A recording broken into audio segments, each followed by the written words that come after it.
Buenos días, hermanos. Para mí es un gozo estar aquí en la casa de Dios y particularmente en esta iglesia que es como mi casa. De hecho, es mi casa desde hace muchos años y de verdad es un gozo poder estar aquí en un tiempo como este. Doy gracias por la oportunidad de poder predicar la palabra de Dios en medio de ustedes. Pastor Castillo leía el Salmo 22. Yo quiero ahora que vayamos al Salmo 122. Salmo 122.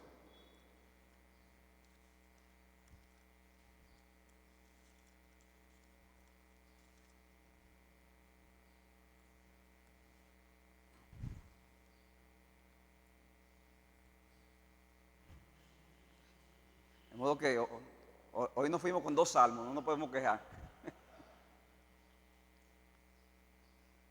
No vamos a orar al Señor. Padre, gracias por esta mañana. Bendícenos, Señor, al poder compartir tu palabra.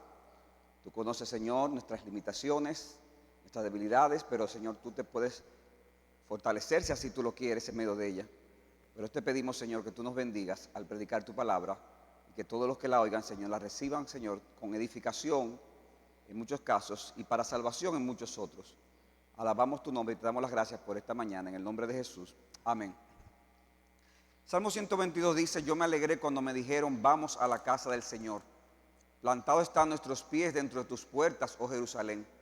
Jerusalén que está edificada como ciudad compacta, bien unida, a la cual suben las tribus del Señor, lo cual es ordenanza para Israel, para alabar el nombre del Señor, porque allí se establecieron tronos para juicios, los tronos de la casa de David. Oren ustedes por la paz de Jerusalén. Sean prosperados los que te aman. Haya paz dentro de tus muros y prosperidad en tus palacios. Por amor de mis hermanos y de mis amigos, diré ahora, sea la paz en ti. Por amor a la casa del Señor nuestro Dios, procuraré tu bien. Hermanos, este salmo es parte de un conjunto de 15 salmos que inician en el 120 y terminan en el 134, que como dicen en el subtítulo de muchas de nuestras Biblias, dice cánticos de ascenso gradual, ¿verdad? Lo dice ahí en muchas de nuestras Biblias. Y se dice así porque la mayoría de los estudiosos están de acuerdo en que eran cantados por fieles judíos mientras subían a la ciudad de Jerusalén, que queda a algunos 750 metros por encima del nivel del mar. O sea, ellos iban en peregrinación y subían hacia Jerusalén en las 3 fiestas anuales, que eran la fiesta de la Pascua, la fiesta de Pentecostés y la fiesta del día de la expiación. En el Salmo 122 se describe a un israelita piadoso que luego de lamentar el vivir entre personas que no conocen a Dios, en el Salmo 120, y de realizar un incómodo peregrinaje hacia Jerusalén, en el Salmo 121, en el Salmo 122 se encuentra, y más o menos podría ser que esta es la escena, se encuentra con otros peregrinos que van al mismo lugar que él, y eso lo llena de alegría creciente. O sea, voy caminando en medio de todas estas incomodidades, de estos viajes incómodos, peligrosos, que llovía, que hacía calor, que hacía frío, dependiendo de la hora del día.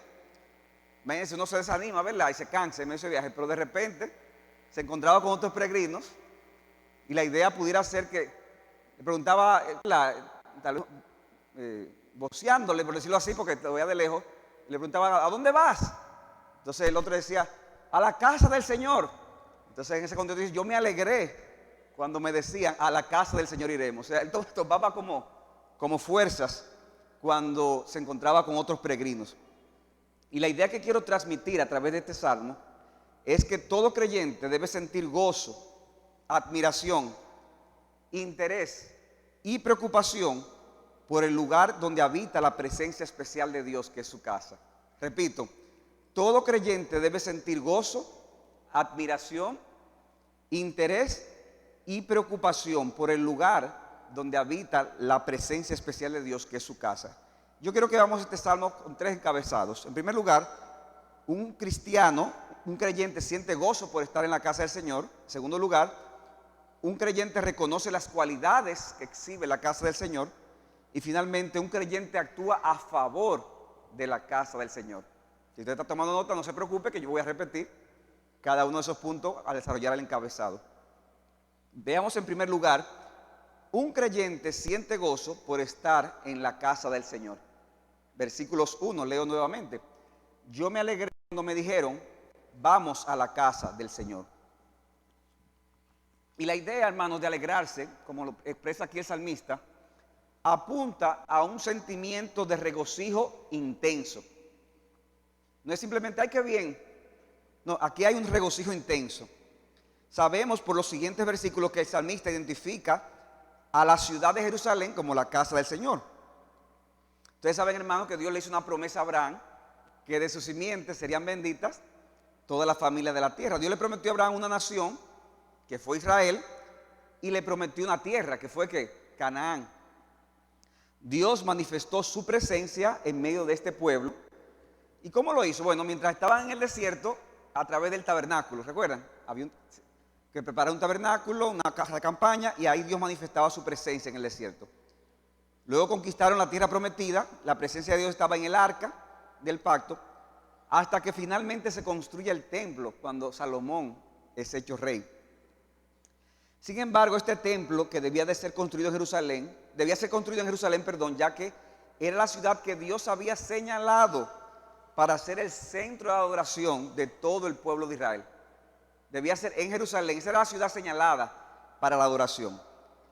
Y el hecho de poder participar de forma masiva en la adoración en Jerusalén era visto como una participación anticipada de la futura manifestación del reino de Dios en su forma gloriosa.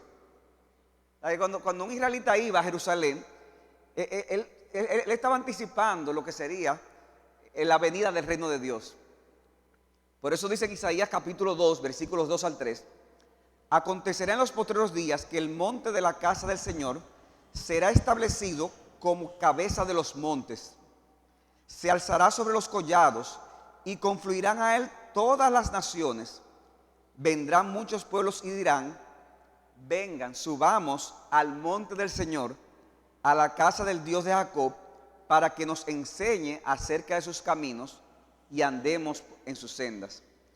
Porque de Sión saldrá la ley y de Jerusalén la palabra del Señor. O sea que cuando un israelita iba a Jerusalén estaba anticipando lo que sucedería, la manifestación del reino de Dios en el Monte Santo. Por el contrario, estar privado, hermanos, de participar de alguna de estas fiestas señaladas por el Señor era visto como motivo de gran tristeza. Cuando un israelita no podía participar, era motivo de gran tristeza, ya que lo mismo era como si estuviera alejado de la presencia de Dios. Y hermanos, eran, como decíamos, 3 fiestas principales en el año, que los israelitas se preparaban para ir a Jerusalén, o sea, salvo que viviera ahí mismo, ¿verdad? Y ir allá era motivo de gozo, no estar allá era motivo de tristeza, y muchas veces se veía como un castigo de parte del Señor. Por eso es que el salmista dice en el Salmo 42, versículo 1, como el siervo anhela las corrientes de agua, así suspira por ti, oh Dios, el alma mía. Mi alma tiene sed de Dios, del Dios viviente. ¿Cuándo vendré y me presentaré delante de Dios? Fueron mis lágrimas de día, mis lágrimas han sido alimento de día y de noche, mientras me dicen todo el día, ¿dónde está tu Dios?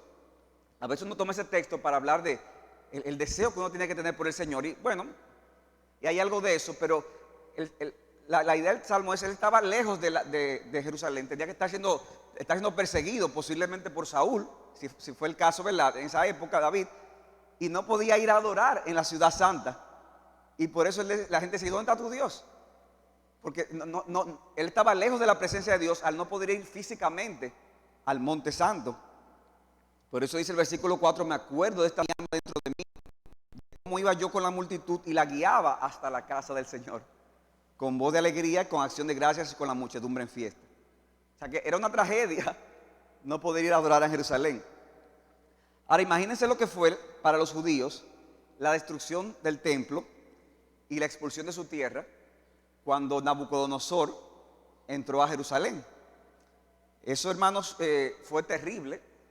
Y estamos hablando de todo un pueblo sacado de Israel, los que sobrevivieron por más de 70 años. Ellos perdieron su tierra, perdieron sus posesiones, pero sobre todo perdieron esa oportunidad de tener esa comunión con el Señor de la manera en que Dios lo había determinado en esa época. 70 años, imagínense. O sea que si usted tenía 5 años, tenía que esperar hasta los 75 años. Ya si usted tenía un poquito más de ahí, seguro que no lo iba a ver ni siquiera.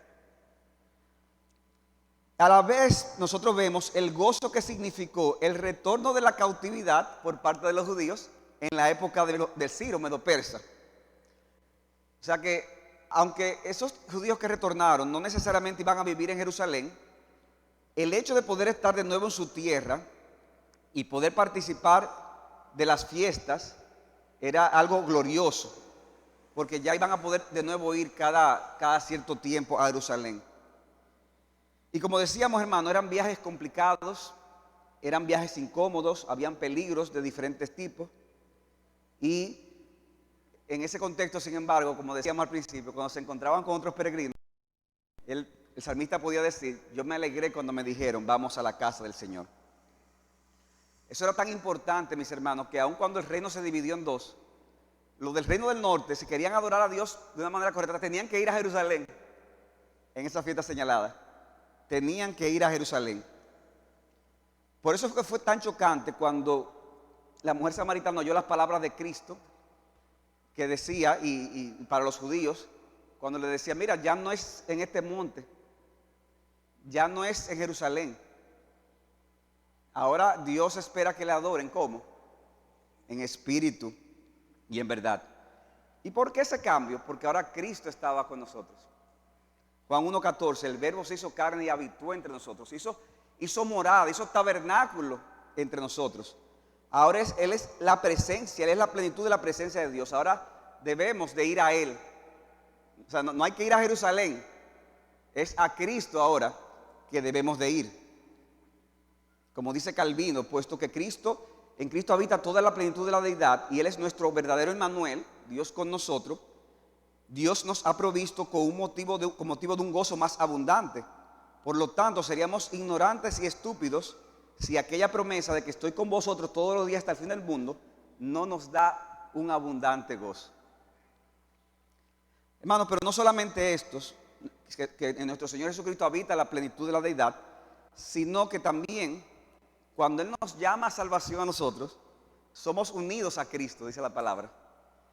Y otros creyentes son unidos a Cristo, de modo que la iglesia también ahora es la casa del Señor, el templo de Dios. O sea que, ¿quién es la casa del Señor? Cristo es el templo. Pero al nosotros ser unidos a Cristo, ¿qué pasa? Nosotros también somos templo, somos casa del Señor. Y por eso Pablo le dice a Timoteo, 1 Timoteo capítulo 3, versículos 14 y 15, te escribo estas cosas, aunque espero ir pronto a verte, para que en caso de que me tarde, sepas cómo debe conducirse uno en la casa del Señor, que es la iglesia del Dios vivo, columna y baluarte de la verdad. La iglesia también es la casa del Señor. Y hermanos, es cierto que como iglesia nosotros tenemos que agradar a Dios, y somos iglesia no importa la hora del día, no importa el día de la semana. Esto es 24/7 que somos iglesia. Pero el Nuevo Testamento establece la necesidad de reunirnos de una manera formal para hacer como iglesia lo que supone que hacemos de manera individual, que es adorar a nuestro Dios. Por eso dice Hebreos 10:25, no dejando de congregarnos como algunos tienen por costumbre, sino exhortándonos unos a otros, y mucho más al ver que aquel día se acerca. Hermano, este es un versículo que uno lo ha citado toda la vida, ¿verdad? Como creyente. Pero como que cuando decirlo ahora en estos tiempos, como que toma fuerza, ¿verdad? Cuando la iglesia se reúne de manera formal cada semana a escuchar la palabra, a orar y cantar, como hemos hecho aquí, hay una presencia especial de Dios, hermanos, que no existe cuando adoramos de manera individual. O sea, Dios está aquí, hermanos, de una manera especial, que no lo está en tu casa, aunque estés con tu familia adorando.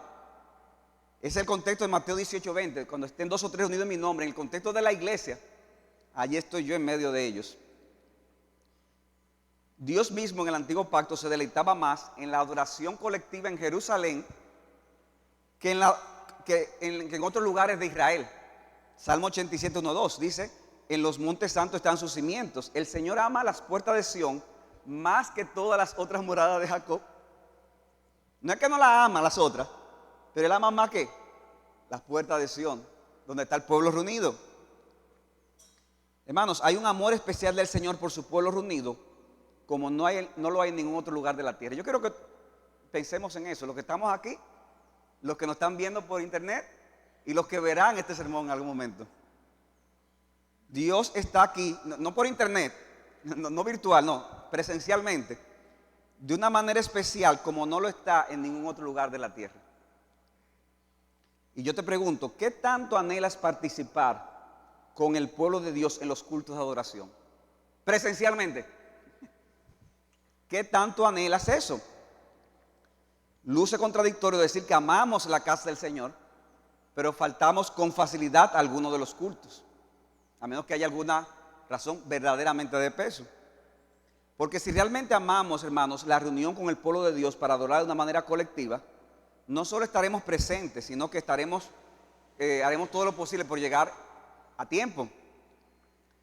Y hermanos, hay razones de salud que puede hacer que se ausente uno. Hay condiciones inusuales de trabajo o de estudio en un momento dado. Puede que estemos en un momento dado fuera de la ciudad y no sea posible estar aquí. Ahora, hermanos, si amamos estar en la casa del Señor, nuestro anhelo será poder estar ahí. Nuestro anhelo será poder estar ahí.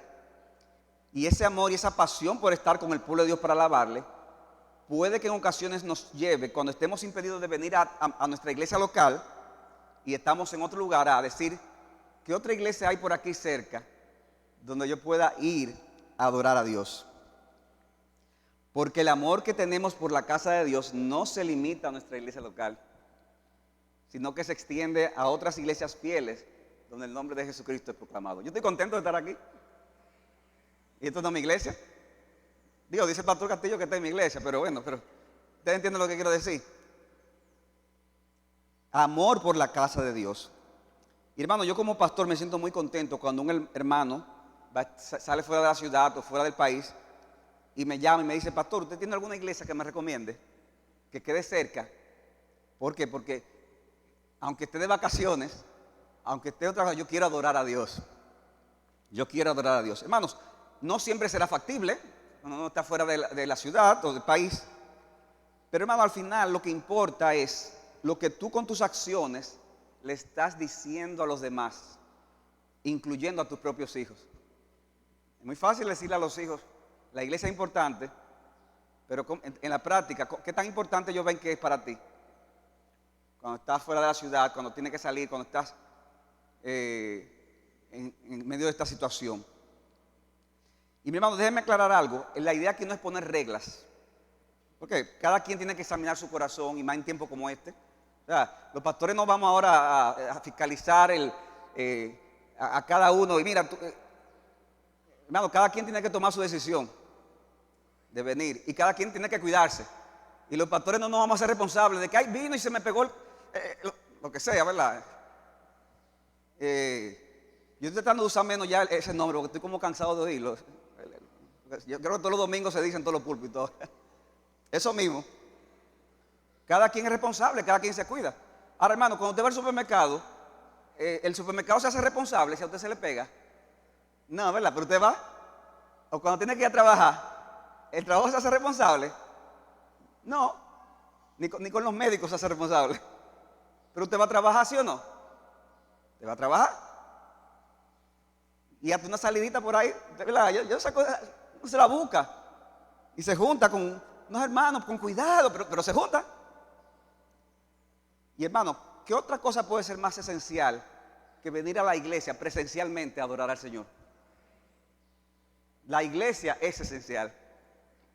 Por eso el salmista decía, anhela mi alma y aún desea con ansia los atrios del Señor. Salmo 84, mi corazón y mi carne cantan con gozo al Dios vivo. Tú puedes decir, hermano de corazón, como dice el salmista aquí, porque mejor es un día en tus atrios que 1000 fuera de ellos. Prefiero estar en el umbral de la casa de mi Dios que morar en tiendas de impiedad. Tú puedes decir de corazón, y más en tiempos como este, yo prefiero estar en la iglesia y cantar, orar y escuchar la palabra, aunque esté con mascarilla, aunque esté con distanciamiento. Prefiero estar así, pero estar en la casa de Dios y no en ningún otro lugar. Prefiero ver a los hermanos en personas y tener comunión con ellos, a pesar de las incomodidades, que simplemente ver desde mi casa. Es muy cómodo, ¿verdad? De la casa. Yo voy a hacer una confesión aquí que yo creo que yo no lo había hecho así en público. Y es que yo recuerdo cuando por varios domingos hubo que obligatoriamente hacerlo, que no habían cultos presenciales.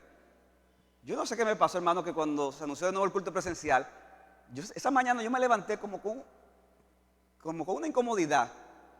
Oye, porque es muy bueno desde la casa, sentado, ¿verdad? Pantalones cortos y... No, hermano, es aquí la cosa. Es aquí.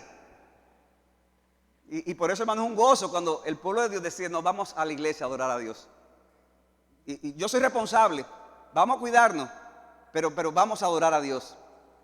En estos días meditaba en eso, como el apóstol Juan termina su carta en 2 de Juan y en 3 de Juan. Y yo dije, wow, pero qué buen salmo en época de enfermedad y en problemas de salud, en época de pandemia. Yo digo, nunca había pensado en estos dos versículos, pero si usted no lo había pensado, yo se lo voy a decir y no se lo voy a cobrar. 2 de Juan, el apóstol Juan le escribe a la señora escogida. Hay debate si se refiere a una señora literal o a la iglesia, pero ese no es el tema, y a sus hijos. Pero dice el versículo 12, estoy leyendo la versión de las Américas: aunque tengo muchas cosas que escribirte, no quiero hacerlo con papel y tinta, sino que espero ir a verlos y hablar con ustedes cara a cara. Repitan conmigo, ¿qué dice ahí? Cara a cara. ¿Para qué? Para que su gozo sea completo. O sea que si no es cara a cara, entonces el gozo no es completo. Uno hubiera querido que Juan escribiera más cosas, ¿verdad? Para nosotros. Pero hermano, eso también está inspirado por el Señor. Y dice, no, mira, yo quiero ir no voy a escribir más porque yo prefiero estar cara a cara. Y 3 de Juan dice, el anciano Agallo, versículo 13, tenía muchas cosas que escribirte, pero no quiero escribírtelas con pluma y tinta, pues espero verte en breve y hablaremos cara a cara. O sea que cuando a mí me invitaron a predicar, Huáscar me invitó, pero para predicarle ¿cómo? Cara a cara. Y cuando usted me salude, salúdeme cara a cara. No se asuste, salúdeme. Con cuidado que quiera tener, pero cara a cara. Cara a cara. El salmista sentía un gran apego por la casa del Señor. Y por eso dice el versículo 2 del Salmo 122, volviendo allá: plantados están nuestros pies dentro de tus puertas, oh Jerusalén. O sea que es como cuando una planta, un árbol está fuertemente adherido al terreno. Entonces, así estaba, decía el salmista, así está mi vida conectada con Jerusalén, con la casa de Dios. Es que es ahí que yo pertenezco. Sacarme de ahí, eso es destruirme, porque ahí es que yo pertenezco. Estar dentro de las puertas era señal de vida, salud y seguridad. No había nada más glorioso, hermanos, que estar en la casa de Dios. Y el peregrino, hermanos, muestra aquí que ama la casa del Señor. Cuando uno ama algo, ¿verdad?, uno exalta sus cualidades. Y eso nos lleva al segundo punto. Un creyente reconoce las cualidades que se exhiben en la casa del Señor. Versículos 3 al 5. Dice el versículo 3, Jerusalén, que está edificada como ciudad bien compacta, bien unida. O sea que se reconoce aquí, como señala Calvino, la excelencia de Jerusalén, presentándola como construida de manera uniforme y unida de manera elegante en todas sus partes. Esa unidad de la ciudad era un reflejo de la unidad que toda la nación de Israel, aunque estaba compuesta por tribus diversas, pero debía de haber unidad. Lo mismo con el pueblo de Dios. Lo que daba cohesión e identidad al pueblo de Dios era lo que sucedía en torno a la casa de Dios. Porque cada tribu tenía sus particularidades. Como ves, hay naciones, ¿verdad?, que tienen diferentes culturas. Aquí se ve un poco, en otros países se nota más, pero al final la casa de Dios, eso lo unía a ellos. Pero también el salmista, el peregrino, reconoce que que Jerusalén es el lugar señalado para la alabanza de todo el pueblo de Dios. Para la alabanza de todo el pueblo de Dios, versículo 4, a la cual suben las tribus del Señor, lo cual es ordenanza para Israel. ¿Para qué? Para alabar el nombre del Señor. Todas las tribus de Israel debían ir en peregrinación a Jerusalén en las fiestas señaladas. No era un ritual, hermanos, era un motivo de gran alegría. Y finalmente, versículo 5, de este segundo encabezado, el peregrino reconoce que es un lugar señalado para juicio. Jerusalén es un lugar señalado para juicio, porque allí se establecieron tronos para el juicio, los tronos de la casa de David. Es decir, hermanos, que Dios había afianzado su reino, sobre todo con David, ¿verdad que sí? Y a partir de ese momento sucederían en torno a una línea de descendientes. El reinado de David en Jerusalén se convertiría entonces, oigan esto, en la representación de lo que sería un gobierno donde se aplicaría la justicia y el derecho conforme a un reino ideal. O sea, ese era el marco ideal. Y el peregrino ve Jerusalén dentro de ese cuadro ideal. Y esas ideas, por eso las vemos expuestas hermosamente en el Salmo capítulo 48. Salmo 48.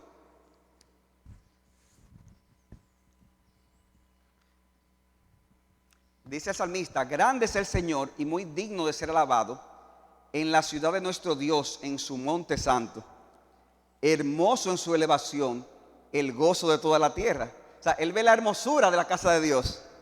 Pero también dice, versículo 3, Dios en sus palacios se dio a conocer como baluarte.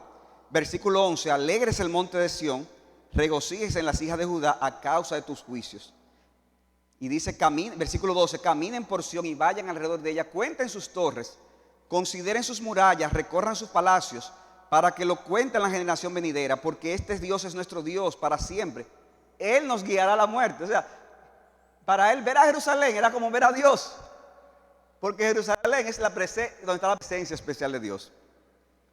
Ahora bien, hermanos, si nosotros contemplamos a Jerusalén desde una perspectiva terrenal, podríamos concluir que dicha ciudad fracasó en mantener esas cualidades que describe el salmista. Jerusalén dejó de ser un lugar de unidad y perfección y se convirtió en un sitio de idolatría y de blasfemia al nombre de Dios. La injusticia y la maldad se hizo presente, como denunciaron muchos de sus profetas. ¿Recuerdan cuando Cristo dijo: Jerusalén, Jerusalén, que matas a los profetas y apedreas a los que por ella son enviados? Mateo 22:37. Al fin y al cabo, hermanos, desde una perspectiva terrenal, Jerusalén no cumplió estas cosas. Porque para poder cumplir esas cosas, Jerusalén necesitaba una transformación espiritual. Y esa transformación espiritual la trajo nuestro Señor Jesucristo. De modo que ahora la casa del Señor, que es su iglesia, se convierte en aquel lugar de unidad del pueblo de Dios a pesar de la diversidad. Se convierte en el lugar por excelencia para alabar el nombre de nuestro Dios. Y es el lugar central del trono de Cristo manifestado en este mundo. Cristo reina, hermanos, al día de hoy. Cristo reina. Y por eso dice Zacarías capítulo 12, versículo 10 al 13:1, que son nada más 2 versículos: y derramaré sobre la casa de David y sobre los habitantes de Jerusalén el espíritu de gracia y de súplica, y me mirarán a mí, a quien han traspasado, y se lamentarán por él como quien se lamenta por un hijo único, y llorarán por él como se llora por un primogénito. Ahí está hablando de que de esa transformación que se produciría cuando se derramara ese espíritu de gracia y de súplica. Pero ¿qué dice? El 13:1 de Zacarías: en aquel día habrá una fuente abierta. ¿Para quién? Para la casa de David, la casa de Dios, casa de David, y para los habitantes de Jerusalén, para lavar el pecado y la impureza. No espere como que, oye, ¿cuándo va a pasar? Ya pasó. Ya Cristo venció, ya fue derramado ese espíritu en Pentecostés. Ya está abierta esa fuente de agua viva. Hemos sido purificados. Y estas cualidades que manifiesta la casa del Señor en este tiempo, la Jerusalén espiritual, que es la iglesia, que está compuesta ¿de qué? De judíos y de gentiles, algún día será perfeccionada cuando nuestro Señor Jesucristo vuelva y se cumpla lo que Juan vio en Apocalipsis 21:2. Y vi la ciudad santa, otra vez, o sea, miren cómo la Biblia es una unidad. Salmos, Zacarías, Isaías, en los evangelios. Pero ¿cómo comienza? Diciendo, y vi la ciudad santa, la nueva Jerusalén, que descendía ¿de dónde? Del cielo. O sea, que no es la que está de aquel lado del mundo. Olvídese de eso. Si usted quiere ir, vaya. Y si usted quiere invitarme, invíteme. Después que pase todo. tengo deseo como un día de Pastor Castillo, vamos a decir. Un besito. Pero hermanos, es la ciudad santa, es la que desciende del cielo, dice. Preparada como una novia ataviada para su esposo. Pero mientras llega ese día, mis hermanos, por amor al Señor y a su iglesia, que es su novia, es nuestro deber actuar a favor de la casa de Dios. Al igual que era el deber de todo israelita piadoso buscar el bien de dicha ciudad. Y eso nos lleva a nuestro tercer y último punto. Un creyente actúa a favor de la casa del Señor. Y eso lo vemos en los versículos 6 al 9. Dice el versículo 6 y 7, ahí vemos cómo el salmista ora por la paz y prosperidad de Jerusalén. Dice: oren ustedes por la paz de Jerusalén. Sean prosperados los que te aman. Haya paz dentro de tus muros y prosperidad en tus palacios. Ustedes saben que Jerusalén significa ciudad de paz. Ese es el significado. De modo que en medio de las constantes amenazas de guerra, los judíos debían orar, los peregrinos, por la preservación de la paz de esa ciudad, que era la casa de Dios. Pero no solamente por el bien mismo de la ciudad, sino porque en la medida en que hubiese paz en esa ciudad, eso garantizaría el poder viajar allá con seguridad en las fiestas señaladas. Mis hermanos, de igual modo es necesario que nosotros oremos por la iglesia, que es la casa del Señor en el nuevo pacto. Es necesario que oremos porque Dios nos permita vivir dentro de un entorno pacífico. 1 Timoteo 2, del 1 al 2. Exhorto que se hagan plegarias y oraciones, acciones de gracia por los hombres, los reyes y todos los que están en autoridad, para que podamos vivir una vida tranquila y sosegada con toda piedad y dignidad. Debemos orar por la paz interna de la iglesia. ¿Cuántos problemas no se dan, hermanos, entre nosotros? ¿Cuántos problemas no se dan en cómo? Miren, hermanos, estos son tiempos difíciles aún para los pastores, porque entonces cada hermano, cada miembro entiende que las cosas hay que hacerlas de una manera específica. Y con todo esto que pasa, hay gente que piensa que estamos haciendo, podemos ser imprudentes, y otros que piensan que estamos siendo muy flojos. O sea, nadie está satisfecho con nada. Hermano, ¿qué usted debe hacer? Ore por la paz interna de Jerusalén, por la paz interna de la iglesia, por sabiduría para sus líderes, que son hombres con necesidades y que también están perplejos cuando se enfrentan a cosas que no se habían enfrentado antes. Oren que Dios nos ayude a resolver las dificultades que se puedan presentar de una manera bíblica. Oren para que haya unidad en medio de la diversidad. Pero debemos orar, hermanos, por la prosperidad de esta casa. Porque Dios prospere la misión de la iglesia, que es hacer discípulos. Hermano, la misión sigue la misma, no importa la época que estamos. Hacer discípulos, que Dios traiga pecadores a salvación. Si tú no conoces a Cristo, nuestro mensaje es: ven a Cristo en arrepentimiento y fe. Que Dios edifique a su pueblo en medio nuestro. Que a través de esta iglesia, fundamento bíblico, y de otras iglesias que Dios ha levantado, su reino avance cada vez más en el mundo. Ahora bien, hermanos, la prosperidad y el bienestar de la iglesia está ligada a la prosperidad y el bienestar de los que lo componen, ¿no es así? Para que la iglesia sea prosperada, tenemos que prosperar nosotros, que somos los que la componemos. Por eso el salmista no solo habla de Jerusalén como un todo, sino que dice: sean prosperados los que te aman. Debemos entonces, hermanos, acostumbrarnos a hacer oraciones intercesoras por otros hermanos, porque debemos orar los unos por los otros.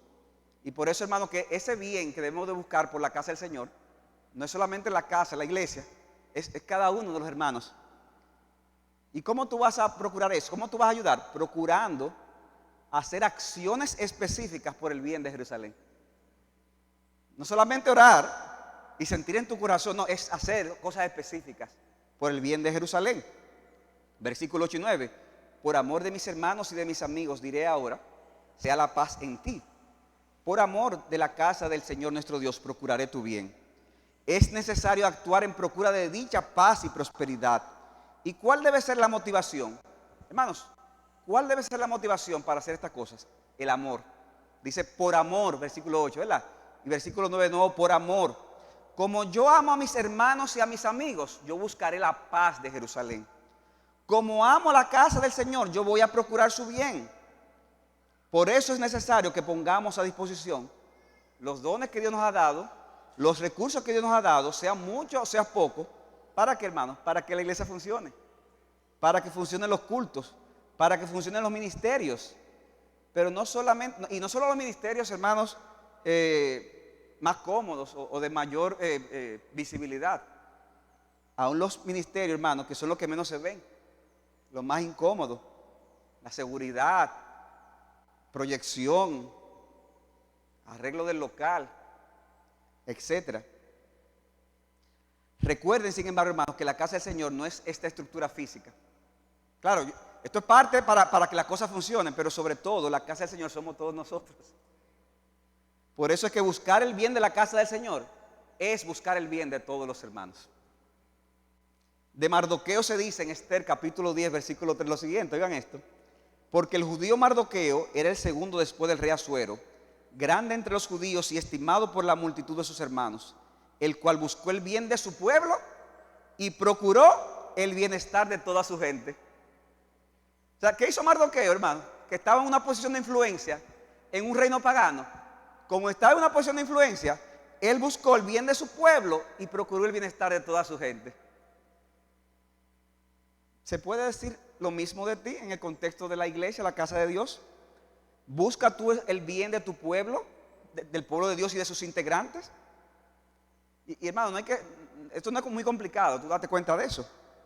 Si un hermano está pasando por una aflicción, tú estás dispuesto a sacar tiempo para consolarlo, pero no solamente para consolarlo, sino para ayudar a ese hermano a que salga de esa aflicción. O sea, no solamente decirle, ay, mira, qué pena, voy a orar por ti. Eso es parte, pero ¿qué puedo hacer yo para contribuir a que ese hermano salga de esa aflicción o se le alivie por lo menos?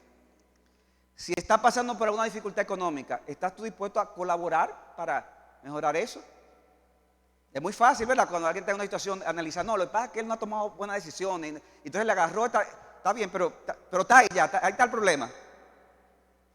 ¿Estás tú dispuesto a colaborar, a hacer algo?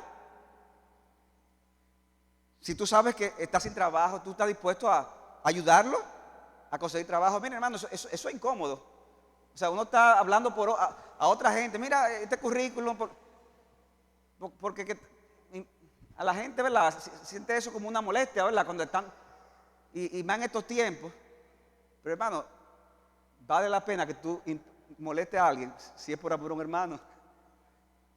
¿Estás tú dispuesto a eso? Mi hermano, si decimos que somos miembros de una misma familia de la fe, si somos parte de la casa del Señor, así es que se espera que funcionemos. Y para poder practicar esos ejemplos no hay que ir muy lejos, no hay que ir a Haití. Aquí mismo yo estoy seguro que hay personas que necesitan de ti, que están en aflicción, que están en necesidad económica, que necesitan alguna ayuda, algún apoyo. Mira tu propia iglesia e investiga donde hay necesidad. Y aunque hay una responsabilidad primaria con tu iglesia local, Dios nos da el privilegio de poder también procurar el bien aún del pueblo de Dios en otros lugares. En otros lugares. Bueno, yo de verdad, yo no lo digo por decirlo, y esto no lo tenía en mis notas, pero yo puedo dar testimonio de una persona como el pastor.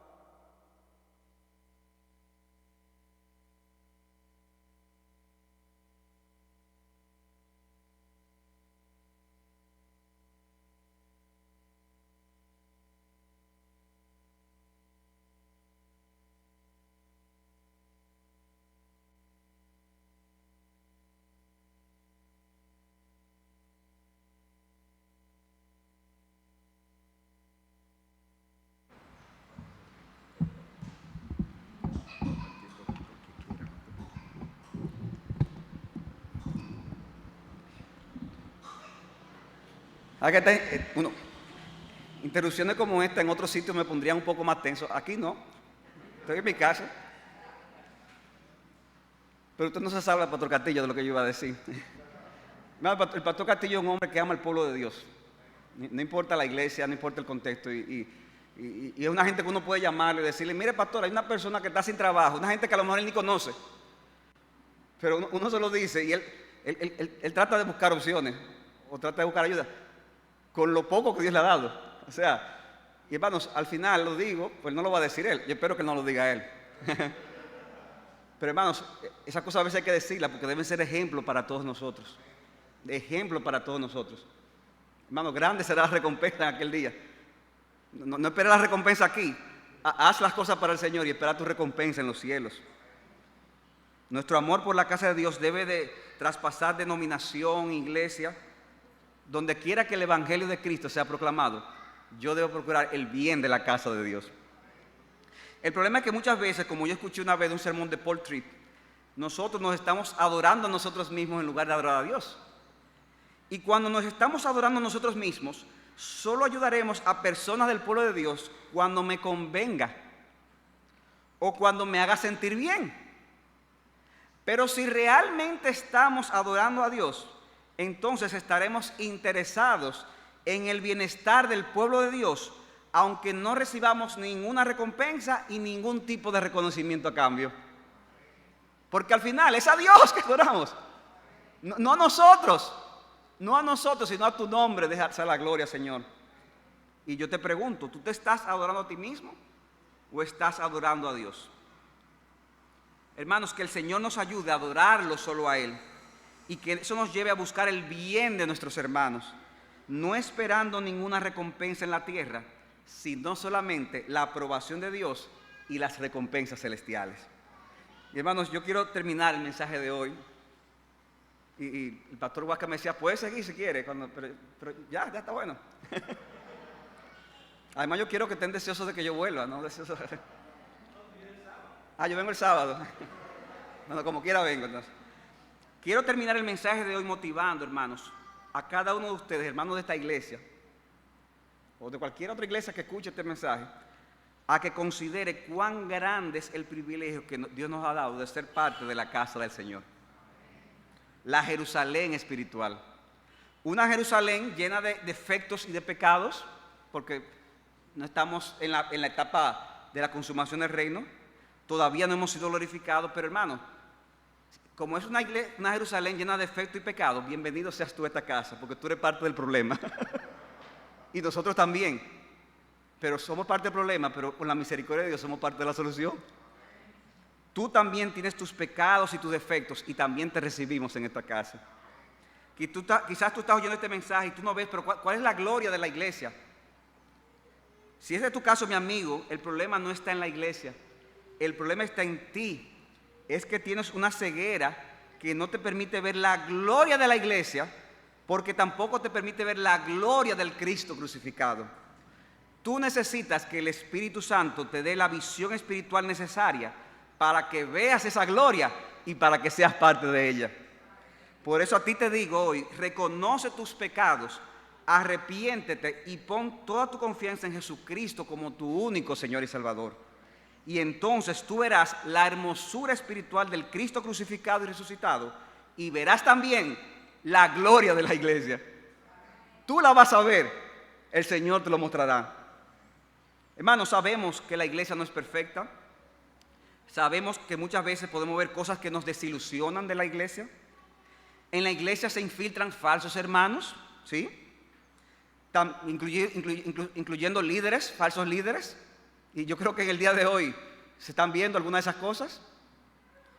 Y también verdaderos hermanos pueden actuar de forma deplorable. Pero recuerda, hermano, que es una iglesia que no ha sido glorificada. Hay pecados en la iglesia como hay pecados en ti. Pero hermanos, aún así es la voluntad de Dios de que seamos parte de esa iglesia mientras esperamos su glorificación, mientras descienda esa Jerusalén espiritual. De modo, hermanos, que mientras estemos en este mundo, nosotros vamos a estar aquí con sentimientos mezclados, amando y perteneciendo a un grupo de creyentes, sintiendo que es el mejor lugar del mundo, a pesar de sus debilidades, pero sabiendo que llegará el momento en que esta iglesia será completamente purificada y perfeccionada para alabar día y noche al esposo de esa iglesia, que es nuestro Señor Jesucristo. Que podamos, hermanos, experimentar el gozo presente de su presencia especial en la iglesia, que es la casa de Dios, mientras llegue aquel día en que adoraremos sin distracción con todos los salvados y todos los ángeles por la eternidad.